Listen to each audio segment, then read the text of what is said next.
प्रेमानंद महाराज जी का वृंदावन धाम से बाहर न जाने का विषय बहुत गहरे आध्यात्मिक और मानसिक पहलुओं से जुड़ा हुआ है।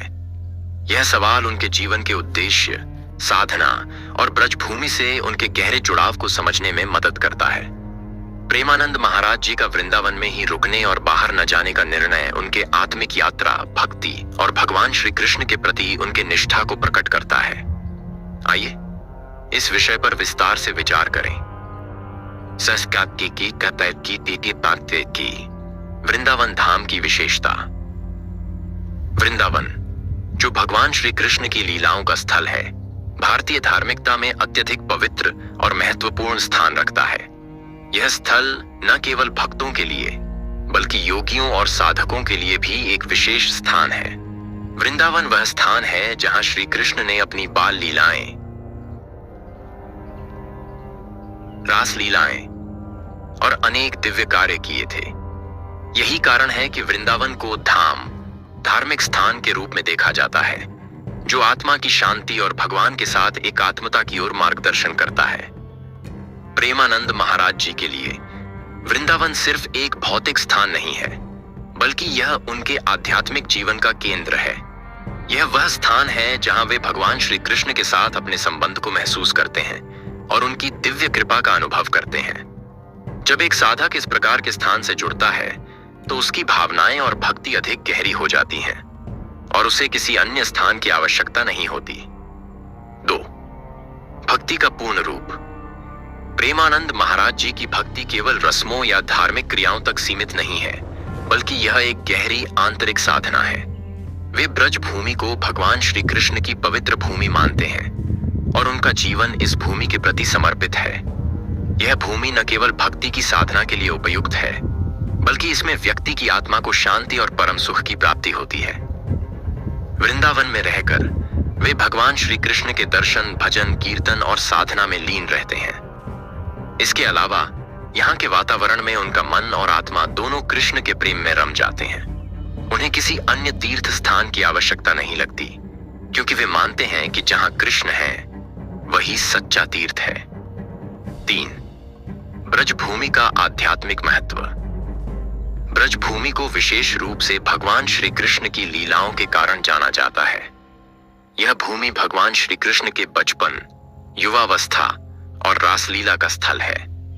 प्रेमानंद महाराज जी का मानना है कि इस भूमि में वास करने से साधक को भगवान के प्रति विशेष आस्था और प्रेम की प्राप्ति होती है।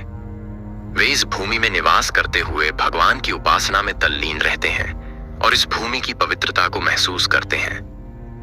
वृंदावन में अपनी साधना करने से साधक को दिव्य अनुभव होते हैं, जो अन्य स्थानों पर मिलना कठिन होता है।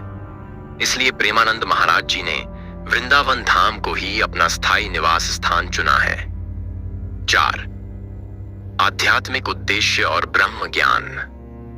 प्रेमानंद महाराज जी का उद्देश्य केवल धार्मिक कृत्य करना नहीं है, बल्कि उनका लक्ष्य ब्रह्म ज्ञान की प्राप्ति और आत्मा के परम उद्देश्य को जानना है। वे यह मानते हैं कि भक्ति का मार्ग आत्मा को शुद्ध करता है और भगवान के साथ एकात्मता की स्थिति तक पहुंचाता है। इस उद्देश्य को प्राप्त करने के लिए वृंदावन सबसे उपयुक्त स्थान है, क्योंकि यहाँ के वातावरण में भगवान की उपस्थिति हर समय महसूस होती है। ब्रज भूमि में रहकर वे अपनी साधना में लीन रहते हैं और अन्य स्थानों पर जाने की आवश्यकता महसूस नहीं करते। उनका ध्यान हमेशा अपने गुरु भगवान श्री कृष्ण और उनके दिव्य कार्यों पर रहता है। वे जानते हैं कि जब तक वे इस भूमि पर रहकर अपनी साधना पूरी करेंगे, तब तक भगवान की कृपा और आशीर्वाद उनके साथ रहेगा। 5. गुरु से मिली शिक्षा। प्रेमानंद महाराज जी ने अपने गुरु से भक्ति और साधना के गहरे पहलुओं को सीखा है। उनके गुरु ने उन्हें वृंदावन में रहकर भगवान के साथ समर्पित जीवन जीने की शिक्षा दी थी। यह शिक्षा उनके जीवन का मूल आधार बनी है। गुरु की उपदेश और भगवान श्री कृष्ण के प्रति उनके समर्पण के कारण वे किसी अन्य स्थान पर जाने का विचार नहीं करते।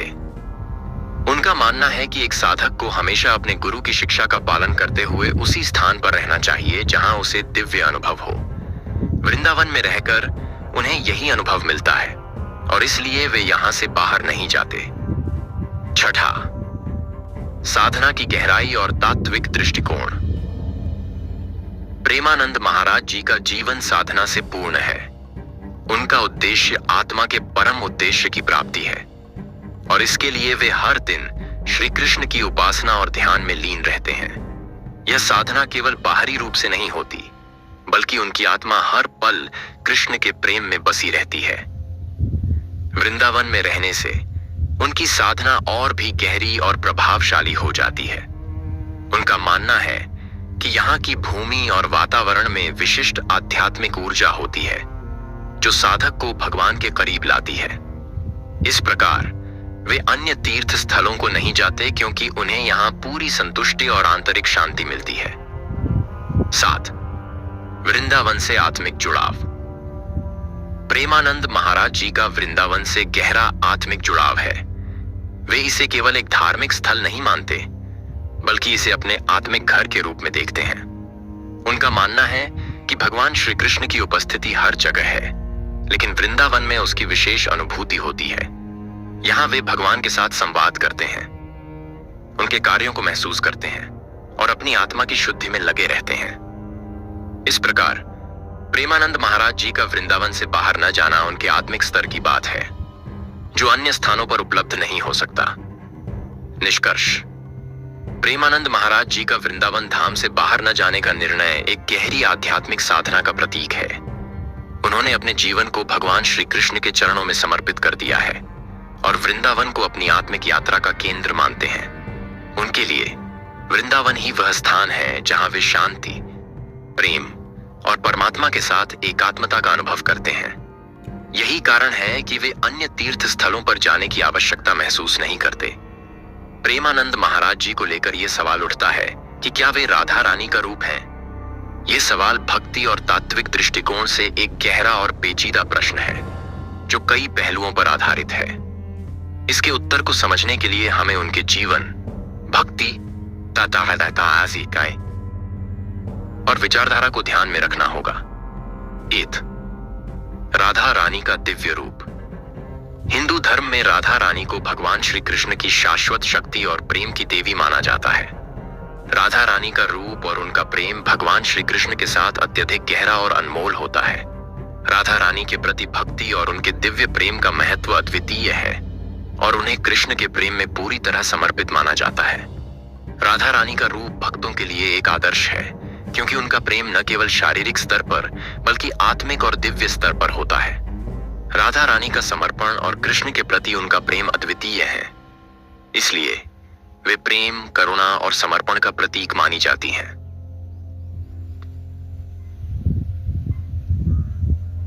प्रेमानंद महाराज जी का जीवन।